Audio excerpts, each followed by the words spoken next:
Hello दोस्तों, आपका हमारे यूट्यूब पे चैनल पे स्वागत है। तो आप सब कैसे हैं? आशा करते हैं आप सब अच्छे होंगे। दोस्तों, कल के पेपर में क्या आया था एनालिसिस हम करेंगे ग्रुप डी के पेपर में जो भी आया था। चलिए देखते हैं। विज्ञान के पहले क्वेश्चन है, उसके बाद फिर आपका करंट अफेयर जीके है जिसमें ज़्यादा करंट अफेयर पूछा है ग्रुप डी में। हुक का सिद्धांत निम्न में से किससे संबंधित है? द्रवता, प्रत्यास्थता, रेडियोएक्टिवता, इनमें से कोई नहीं। तो आपके हुक का सिद्धांत प्रत्यास्थता से संबंधित है। हुक का नियम प्रत्यास्थता से संबंधित है। यह बताता है कि प्रत्यास्थता की सीमा के भीतर किसी वस्तु में उत्पन्न प्रतिबल उसमें उत्पन्न विकृत के सीधे समानुपाती होता है। नेक्स्ट क्वेश्चन देखते हैं दोस्तों। CO2 जब अधिक मात्रा में प्रवाहित किया जाता है तो जूने का पानी फिर से रंगीन हो जाता है। इसका कारण है, तो आपका इसका कारण है calcium carbonate, calcium bicarbonate, calcium chloride, copper carbonate. आपका इसका कारण कैल्शियम कार्बोनेट के कारण ये होता है। पहले CaOH2 चूने का पानी CO2 से क्रिया करके अघुलनशील 3 बराबर है जो दुधिया ताल लाता है। अधिक CO2 के प्रभाव पर यह CaCO3 घुलनशील कैल्शियम कार्बोनेट CaHCO2 में बदल जाता है, जिससे विलयन पुनः रंगीन हो जाता है। चलिए दोस्तों नेक्स्ट क्वेश्चन लेते हैं। वायु गुहा वाली लंबी अस्थियां और वायु कोष वाले फेफड़े वर्ग की विशेषताएं हैं। उभयचर, स्तनधारी, सरीसृप, पक्षी। तो आपके पक्षी के वो हैं। पक्षियों में उड़ान के लिए अनुकूलन हेतु उनकी हड्डियां खोखली न्यूमैटिक अस्थियां होती हैं और इन फेफड़ों में जुड़े वायु कोष श्वसन दक्षता बढ़ाते हैं और शरीर का वजन हल्का करते हैं। चलिए दोस्तों नेक्स्ट क्वेश्चन लेते हैं। सिल्वर सिल्वर को खुले रखने में आमतौर पर इस पर निर्मित होने वाली जंग का कैसा होता है? नीला, काला, हरा, भूरा। तो आपका काला हो जाता है। चलिए दोस्तों नेक्स्ट क्वेश्चन इसका विस्तार देख लीजिए आप लोग। चांदी हवा में मौजूद हाइड्रोजन सल्फाइड गैस के साथ अभिक्रिया करके काले रंग की सिल्वर सल्फाइड की परत बनाती है। इसे चांदी का घुलमिल होना कहते हैं। चलिए दोस्तों नेक्स्ट क्वेश्चन देखते हैं। हेनेल पास में संबंधित है। हेनेल पास से संबंधित है प्रजनन, पाचन, उत्सर्जन, श्वसन। अब हेनेल पास उत्सर्जन से संबंधित है। हेनेल हेनेल पास मानविक की कार्यात्मक इकाई नेफ्रॉन का हिस्सा है। यह मूत्र के सांद्रण और जल के पुनः अवशोषण द्वारा उत्सर्जन तंत्र में महत्वपूर्ण भूमिका निभाता है। नेक्स्ट क्वेश्चन देखते हैं दोस्तों। निम्नलिखित में से किस प्रकार के पादप में गगन भ्रूण नहीं आता? एजियोस्पर्म, टेरिडोफाइटा, ब्रायोफाइटा, थैलोफाइटा। तो आपका हो जाएगा आंसर एजियोस्पर्म। एंजियोस्पर्म आवृतबीजी वे पौधे हैं जिनके बीज और भ्रूण फल के अंदर सुरक्षित रूप से होते हैं, इसलिए इसका भ्रूण नग्न नहीं होता। पौधों को समूह में विभाजित किया जाता है 6, 7, 5, 4। पौधों का 5 समूह में विभाजित किया जाता है। पौधों को मुख्य रूप से 5 बड़े समूहों में विकृत किया जाता है। थैलोफाइटा, ब्रायोफाइटा, टेरिडोफाइटा, अनावृतबीजी और आवृतबीजी। ये आपके 5 समूह हैं। नेक्स्ट क्वेश्चन चलिए दोस्तों देखते हैं। प्रकाश रासायनिक अभिक्रिया की दर पर निर्भर करती है। पिच, दाब, अभिकारक की मात्रा, प्रकाश की तीव्रता पर निर्भर करता है। प्रकाश रासायनिक अभिक्रिया सीधे प्रकाश ऊर्जा के अवशोषण पर निर्भर करता है, क्योंकि अवशोषण ऊर्जा प्रकाश की तीव्रता पर निर्भर करती है, इसलिए अभिक्रिया की दर भी इसी पर निर्भर करती है। चलिए दोस्तों नेक्स्ट क्वेश्चन देखते हैं। मनुष्य का कौन सा भाग हृदय को नियंत्रित करता है? मेरुरज्जु, मेंडुला ऑब्लोगेटा, तंत्रिका कोश का न्यूरॉन, इनमें से कोई नहीं। मनुष्य के हृदय को मेंडुला ऑब्लोगेटा वो करता है। मेंडुला ऑब्लोगेटा मस्तिष्क का वह भाग होता है जो अनैच्छिक क्रियाओं जैसे कि हृदय गति, श्वसन और रक्तचाप को नियंत्रित करता है। नेक्स्ट क्वेश्चन देखते हैं दोस्तों। प्रकाश का वेग में अधिकतम होता है हीरा, जल, कांच, निर्वात। आपका प्रकाश का वेग अधिकतम निर्वात में होता है। प्रकाश को संरचना के लिए माध्यम की आवश्यकता नहीं होती। निर्वात में यह बिना किसी रुकावट के अधिकतम गति 10 × 10⁸ 3 × 10⁸ मीटर प्रति सेकंड से चलता है। प्रकाश का वेग 3 × 10⁸ मीटर प्रति सेकंड होता है। ये आप लोग याद रखिएगा दोस्तों, ये क्वेश्चन जरूर ज़्यादातर आता है। प्रकाश विद्युत प्रवाह को उपयोग की जाने वाली धातु के कार्यफलन की इकाई क्या है? Joule, Newton, pascal, hertz. तो आपका इसका आंसर हो जाएगा जूल। कार्यफलन वह न्यूनतम ऊर्जा है जो धातु की सतह से इलेक्ट्रॉन को उत्सर्जन करने के लिए आवश्यक होता है। ऊर्जा की इकाई जूल है। नेक्स्ट क्वेश्चन देखते हैं दोस्तों। जेट प्लेन किस सिद्धांत पर काम करता है? जेट प्लेन किस सिद्धांत पर कार्य करता है? न्यूटन का गति का दूसरा नियम, न्यूटन की गति का तीसरा नियम, न्यूटन की गति का पहला नियम, न्यूटन का गुरुत्वाकर्षण नियम। ये आपका न्यूटन की गति के तीसरे नियम पर सिद्धांत पर कार्य करता है। देखिए क्या करता है। जेट इंजन गर्म गैसों को उच्च वेग से पीछे की ओर धकेलता है, क्रिया जिसके परिणामस्वरूप विमान व आगे की दिशा में एक समान और विपरीत प्रणोद पर बल लगता है। यह उसकी प्रतिक्रिया हो गई। यह न्यूटन की गति के तीसरे नियम पर आधारित है। न्यूटन की गति का तीसरा नियम कहता है प्रत्येक क्रिया की प्रतिक्रिया होती है। तो क्रिया प्रतिक्रिया की, इसलिए न्यूटन के तीसरे नियम को क्रिया प्रतिक्रिया का नियम भी कहते हैं। दोस्तों चलिए नेक्स्ट क्वेश्चन देखते हैं। अम्लीय वसा का पीएच मान कितना होता है? 5.6 से कम, 5.6 से अधिक, 7 के बराबर, 7 से अधिक। अम्लीय वसा का मान 5.6 से कम होता है। नेक्स्ट इसका विस्तार देखिए दोस्तों। सामान्य वर्षा का पीएच 5.6 होता है। जब वातावरण में SO2 और NO2 NO जैसे प्रदूषण धूल जाते हैं तो वसा का पीएच मान 5.6 से कम हो जाता है। इसे अम्लीय वसा कहते हैं। नेक्स्ट क्वेश्चन देखते हैं दोस्तों। मानव शरीर की सबसे छोटी ग्रंथि है? पैरोटिड ग्रंथि, एप्रोकाइनिक श्वेत ग्रंथि, पीनियल ग्रंथि, एनर की ग्रंथि। तो आपका पीनियल ग्रंथि हो जाएगा। इसका विस्तार देखते हैं दोस्तों। पीनियल ग्रंथि मानव शरीर की सबसे छोटी अंतःस्रावी ग्रंथि है जो मेलाटोनिन हार्मोन स्रावित करती है और नींद जागने के चक्र को नियंत्रित करती है। चलिए दोस्तों नेक्स्ट क्वेश्चन देखते हैं, निम्नलिखित में से कौन सा रासायनिक तत्व क्षारीय मृदा धातुओं के समूह से संबंधित नहीं है? Calcium, barium, radium, potassium. तो दोस्तों आपका इसका आंसर हो जाएगा पोटेशियम। इसका विस्तार देखते हैं दोस्तों। क्षारीय मृदा धातुएं आवर्त सारणी के समूह 2 में आती हैं, जैसे Ca, Ba, Ra। पोटेशियम समूह एक क्षार धातु का तत्व है। नेक्स्ट क्वेश्चन देखते हैं दोस्तों, अमीनो अम्ल के निर्माण खंड हैं, खनिज पदार्थ, विटामिन, कार्बोहाइड्रेट, प्रोटीन। तो आपका ये हो जाएगा प्रोटीन। इसका विस्तार देखते हैं दोस्तों। अमीनो अम्ल वे मौलिक अणु हैं जो पेप्टाइड बंधों द्वारा जुड़कर प्रोटीन का निर्माण करते हैं, इसलिए ये प्रोटीन के निर्माण खंड कहलाते हैं। नेक्स्ट क्वेश्चन देखते हैं दोस्तों, सबसे बड़ी श्वेत रक्त कणिका क्या कहलाती है?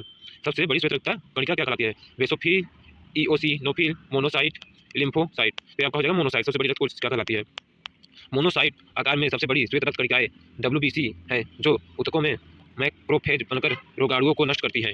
दोस्तों नेक्स्ट क्वेश्चन देखते हैं, निम्नलिखित में से कौन सा प्रकाश बल्ब में सबसे सामान्य तौर पर पाया जाने वाला एक अक्रिय गैस है? Hydrogen, argon, oxygen, titan. तो इसका आंसर हो जाएगा आर्गन। इसका विस्तार देखते हैं दोस्तों। हल प्रकाश बल्बों में रंग टंगस्टन फिलामेंट के वाष्पीकरण को रोकने और बल्ब के जीवनकाल को बढ़ाने के लिए अक्रिय गैस जैसे आर्गन भरी जाती है। चलिए दोस्तों नेक्स्ट क्वेश्चन देखते हैं, एमीटर परिपथ के साथ में जुड़ा होता है, समांतर, श्रेणी क्रम, समानांतर और श्रेणी क्रम इनमें से कोई नहीं। आपका एमीटर श्रेणी क्रम में जोड़ा जाता है। इसका विस्तार आंसर देखते हैं दोस्तों। एमीटर का उपयोग परिपथ में विद्युत धारा मापने के लिए किया जाता है। इसे हमेशा परिपथ में श्रेणी क्रम में जोड़ा जाता है ताकि परिपथ की पूरी धारा इसके माध्यम से प्रवाहित हो। दोस्तों एमीटर का प्रयोग विद्युत धारा नापने के लिए किया जाता है। नेक्स्ट क्वेश्चन देखते हैं दोस्तों, मनुष्यों की श्रव्य सीमा के से अधिक आवृत्ति वाली तरंग को कहा जाता है? पराध्वनिक तरंगे, परश्रव्य तरंगे, अश्रव्य तरंगे इनमें से कोई नहीं। क्योंकि परश्रव्य तरंगे कहलाती है मनुष्य के उससे ज़्यादा। मनुष्यों की श्रव्य सीमा 20 हर्ट्ज से 20,000 हर्ट्ज होती है। 20,000 हर्ट्ज से अधिक आवृत्ति वाली ध्वनि तरंगों को परश्रव्य तरंगे कहा जाता है। इसको दोस्तों हम लोग नहीं सुन सकते हैं, परश्रव्य ध्वनि को। नेक्स्ट क्वेश्चन देखते हैं दोस्तों, निम्नलिखित धातुओं में विद्युत चालकता सबसे कम कितनी होती है? किसकी होती है? चांदी, तांबा, सोना, एल्यूमिनियम। तो आपका इसका आंसर हो जाएगा दोस्तों एल्यूमिनियम। विद्युत चालक के क्रम में इन चारों धातुओं में चांदी की चालकता सर्वाधिक होती है, जबकि एल्यूमिनियम की चालकता सबसे कम होती है। चलिए दोस्तों नेक्स्ट क्वेश्चन देखते हैं, विद्युत चालकत्व की इकाई क्या है? विद्युत चालकत्व की इकाई क्या है? ओम, सीमेन, ओम मीटर, एम्पियर। तो आपका इसका आंसर हो जाएगा सीमेन। विद्युत चालकत्व की इकाई है।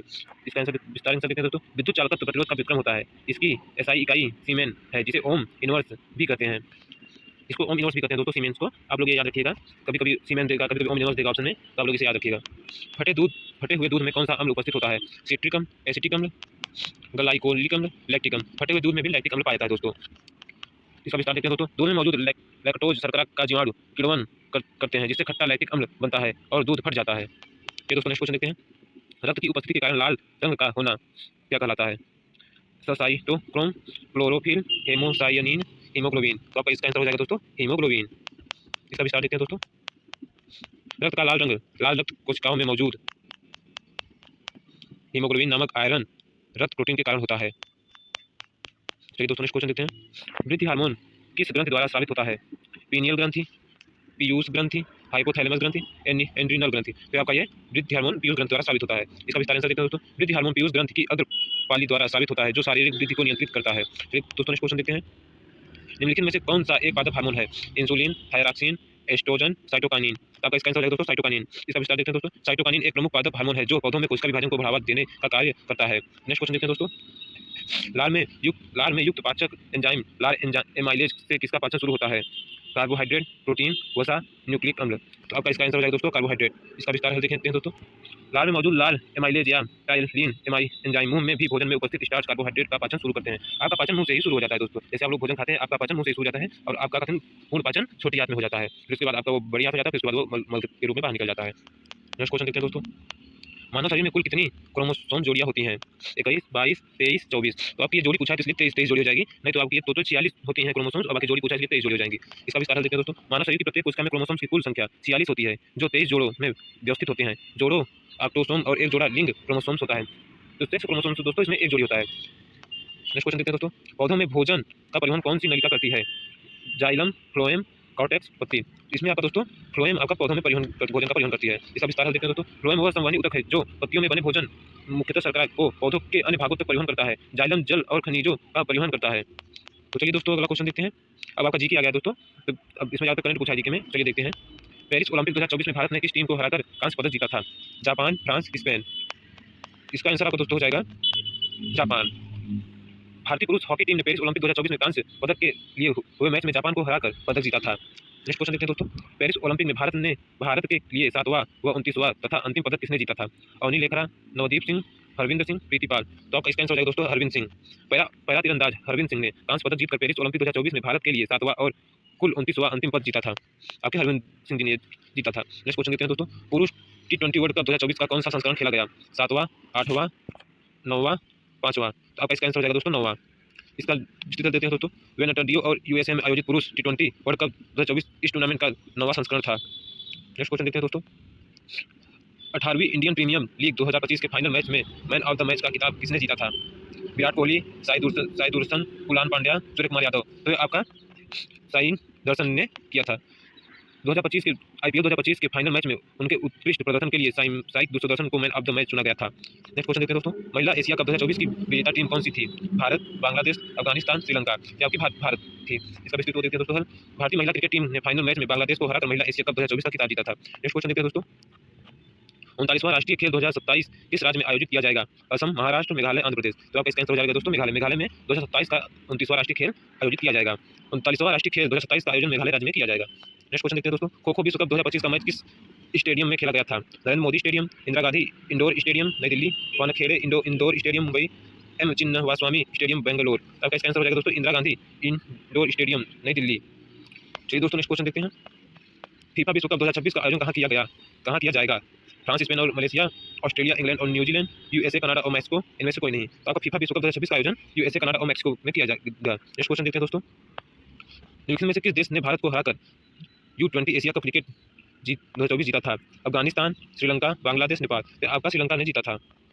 नेक्स्ट क्वेश्चन देखते हैं दोस्तों, वर्ष 2025 में पद्मश्री पुरस्कार जीतने वाले लोगों को प्रदान किया गया था? कितने लोगों को प्रदान किया गया था? फिर देखते हैं दोस्तों क्वेश्चन, वर्ष 2025 में पद्मश्री पुरस्कार कितने लोगों को प्रदान किया गया था?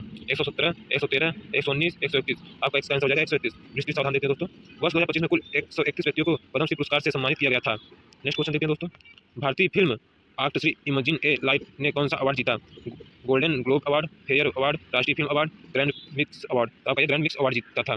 नेक्स्ट क्वेश्चन देखते हैं दोस्तों, हाल ही में लाला कृष्ण अडवाणी को किस नंबर का भारत रत्न से नवाजा गया? 100वां, 50वां, 101वां, 51वां? तो आपका 50वें से नवाजा गया था। नेक्स्ट क्वेश्चन देखते हैं दोस्तों, बुकर अंतर्राष्ट्रीय अवार्ड साहित्य उपन्यास हार्ट लैम्प के लिए किस जो नवाजा गया था? तो आपको इसका हृदय दीपा जी को नवाजा गया था। नेक्स्ट क्वेश्चन देखते हैं दोस्तों, निम्नलिखित में से G7 सम्मेलन 2025 का आयोजन किस देश में किया गया था? तो ये आपका कर्नाटक टर्बन में किया गया था। नेक्स्ट क्वेश्चन देखते हैं दोस्तों, भारत कालिंग सम्मेलन 2025 कहाँ आयोजित किया गया था? मुंबई, नई दिल्ली, लखनऊ, चेन्नई? आपका नई दिल्ली में आयोजित किया गया था। नेक्स्ट क्वेश्चन देखते हैं दोस्तों, भारत को $5वां ट्रिलियन की अर्थव्यवस्था बनने का लक्ष्य किस वर्ष में रखा गया? तो आपका 2027 में रखा गया। देखिए नेक्स्ट क्वेश्चन दोस्तों, Padma awardee lifetime achievement award 2025 किसे प्रदान किया गया?